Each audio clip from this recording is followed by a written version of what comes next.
بسم اللہ الرحمن الرحیم۔ السلام علیکم جی، میرا نام محمد ذیشان بشیر ہے۔ میں آپ کو اپنے سوشل میڈیا پلیٹ فارم پر خوش آمدید کہتا ہوں۔ آج سب سے پہلے تو انتہائی افسوسناک واقعے کے حوالے سے بات کریں گے۔ 2 دھماکے ہوئے ہیں آج عید میلاد النبی صلی اللہ علیہ وآلہ وسلم کے موقع پر، اور نماز جمعہ کا بھی موقع تھا جس وقت یہ دھماکے ہوئے ہیں۔ صبح پہلے مستونگ بلوچستان کا علاقہ، مستونگ بازار، وہاں پر دھماکہ ہوا ہے۔ عید میلاد النبی کا جلوس نکالا گیا تھا جس دوران یہ دھماکہ ہوا، اور جب میں یہ ویڈیو ریکارڈ کر رہا ہوں تب تک شہادتوں کی تعداد تقریباً 52 ہو چکی ہے۔ 52 اب تک اس میں افراد جاں بحق ہوئے ہیں، شہید ہوئے ہیں، اور اتنے ہی تقریباً زخمی ہیں۔ جب تک یہ ویڈیو آپ تک پہنچے گی خدا نخواستہ شہادتوں کی تعداد میں اضافہ بھی ہو سکتا ہے۔ دوسرا دھماکہ ہوا ہے ہنگو کی ایک مسجد میں، اور بتایا گیا ہے کہ 2 خودکش حملہ آور وہاں پر آئے تھے۔ ایک خودکش حملہ آور کو سیکیورٹی فورسز نے، سیکیورٹی اہلکار نے روک لیا، اس کو گولی مار کر ہلاک کر دیا گیا، جبکہ دوسرا مسجد کے اندر پہنچ گیا، اس نے دھماکہ کر دیا، اور اس دھماکے کے نتیجے میں بھی 5 افراد نے جام شہادت نوش کیا ہے، اور 12 سے 15 افراد زخمی بتائے گئے ہیں جنہیں طبی امداد دی جا رہی ہے۔ انتہائی افسوسناک واقعات یہ پیش آئے ہیں، لیکن یہاں پر المیہ یہ ہے کہ ہم سوائے مذمتوں کے اور کچھ بھی نہیں کرتے۔ میرے خیال سے اب ایک قدم اور آگے بڑھ کر اس حوالے سے عملی طور پر کچھ کرنے کی ضرورت ہے۔ مذمتیں ہو جاتی ہیں، الزامات دھر دیے جاتے ہیں، الزامات ثابت ہوتے ہیں نہیں ہوتے وہ بات کی بات ہے۔ کبھی افغان پناہ گزینوں پر یہ الزامات لگائے جاتے ہیں کہ جی ان کی آڑ میں دہشت گرد پاکستان میں ہیں، وہ کارروائیاں کر رہے ہیں۔ کبھی بھارت کے حوالے سے بات کی جاتی ہے کہ دشمن ایجنسیز ملوث ہیں، وہ کارروائیاں کر رہی ہیں۔ ان کے خلاف کسی بھی قسم کی کوئی ایسی کارروائی کیوں نہیں ہو پاتی کہ ان کی بیخ کنی کی جا سکے؟ یہ یقیناً اس حوالے سے بات کرنے کی اور اس حوالے سے جو ہے وہ سوال اٹھانے کی بھی ضرورت ہے۔ لیکن جو سیکیورٹی ایجنسیز ہیں، ہماری سیکیورٹی فورسز ہیں، وہ بہرحال یہاں پر کام کر رہی ہیں۔ جنوبی وزیرستان میں انٹیلیجنس بیسڈ ایک آپریشن کیا گیا، اس میں دہشت گردوں کو مار دیا گیا، اس میں چند فوجی جوانوں نے 4 فوجی جوانوں نے جام شہادت نوش کیا ہے۔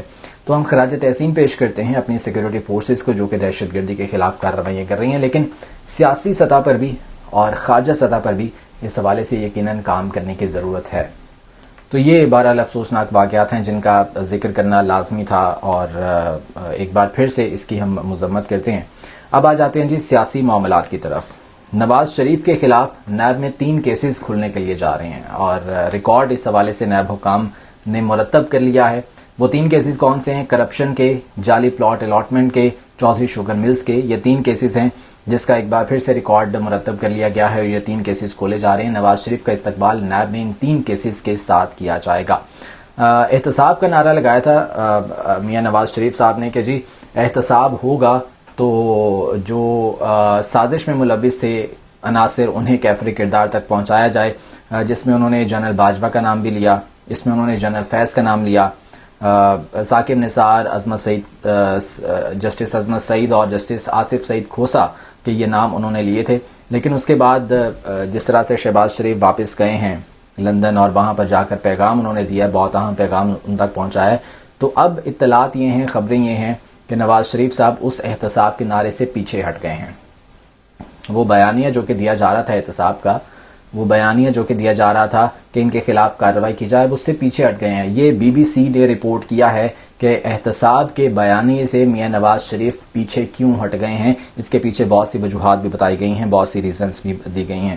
تو اب جو ہے وہ مٹی پاؤ پالیسی پر عمل پیرا ہیں، اور یہ کہتے ہیں کہ جی بھول کر آگے چلنے کو تیار ہیں۔ یہ میاں نواز شریف صاحب کہہ رہی ہیں۔ میاں جاوید لطیف نے پریس کانفرنس کی، اور اس میں وہ یہ کہتے ہیں کہ جی ہم سب کچھ بھول کر آگے چلنے کو تیار ہیں، اور جو میاں نواز شریف بات کر رہے تھے وہ 9 مئی کے حوالے سے تھی، یعنی کہ اس کو ایسا ٹوسٹ کرنے کی انہوں نے کوشش کی ہے کہ جو بات کر رہے تھے کارروائی کی، وہ ان کے خلاف تھی جو کہ 9 مئی کے واقعات میں ملوث تھے، چاہے وہ کسی بھی لیول پر یا کسی بھی وہ کیپیسٹی میں ملوث تھے، جو بھی تھا وہ ان کے خلاف کارروائی ہونی چاہیے۔ یہ اس طرح سے اپنی بات کو اب وہ ٹوسٹ کر رہے ہیں۔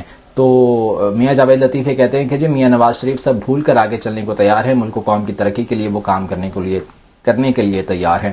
تو یہ بہرحال ان کی جانب سے اب جو بیانیہ بنایا گیا تھا اس سے تو انہیں پیچھے ہٹنا پڑ گیا ہے۔ وہ جو میسج انہیں پہنچایا گیا تھا کہ جی یہ اس طرح سے نہیں چلے گا، آپ کو تھوڑا سا جو ہے وہ خیال رکھنا پڑے گا، ورنہ آپ کے خلاف بھی کیسز تیار ہیں نیب میں جس طرح سے وہ 3 کیسز کا میں نے بتایا کہ وہ کھلنے کے لیے جا رہے ہیں.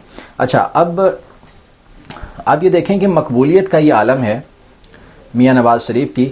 اور اگر بامقابلہ عمران خان کے دیکھیں کہ عمران خان جب کسی جلسے کا اعلان کرتے تھے تو پورے پاکستان سے لوگ قافلوں کی شکل میں وہاں پر پہنچتے تھے, اور صرف کارکنان نہیں, صرف وہ لوگ نہیں جو کہ تحریک انصاف کے متحرک لوگ تھے, بلکہ عام عوام, فیملیز, وہ پہنچتے تھے اس جلسے میں شرکت کے لیے عمران خان کی کال پر. زمان خان کتنا عرصہ زمان پارک میں, معاف کیجیے گا, زمان پارک میں اتنا عرصہ وہاں پر ٹینٹس لگا کے لوگ رہتے رہے ہیں, اور پورے پاکستان سے وہ آئے ہوئے تھے, اور وہ اپنی مرضی سے آئے تھے, کوئی زبردستی انہیں لے کر نہیں آیا تھا. میاں نواز شریف کی مقبولیت کا یہ عالم ہے کہ وہ 4-4.5 سال کے بعد پاکستان واپس آ رہے ہیں. پتہ نہیں وہ آتے بھی ہیں کہ نہیں آتے.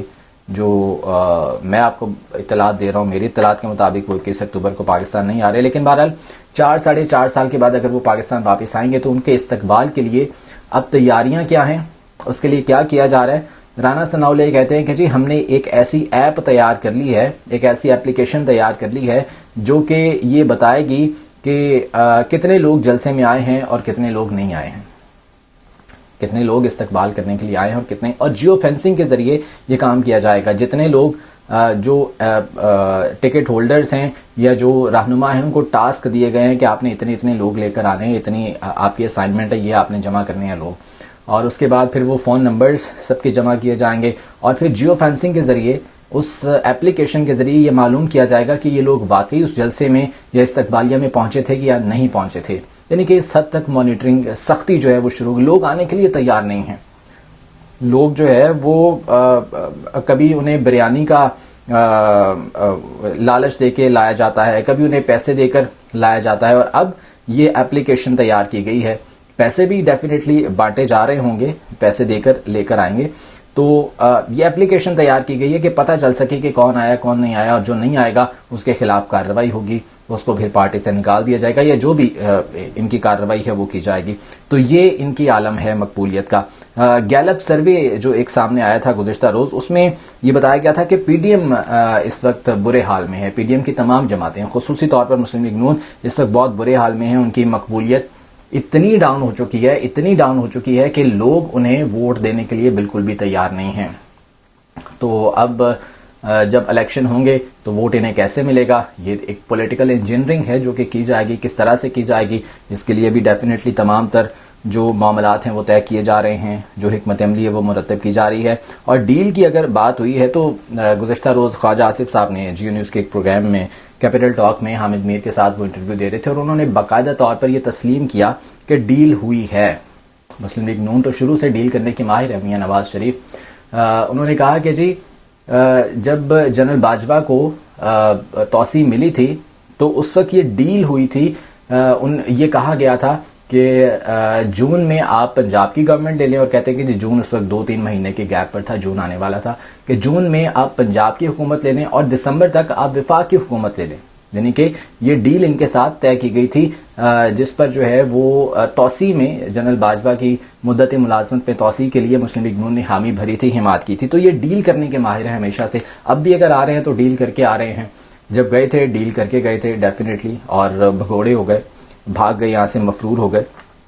تو اب دوبارہ جب الیکشنز میں جب انہیں ووٹ ملیں گے تو کسی ڈیل کے تحت جو ہے وہ ملیں گے. تو یہ تمام تر چیزیں باقاعدہ طور پر جو ہے وہ چل رہی ہیں, ایک پولیٹیکل انجینئرنگ کی جا رہی ہے.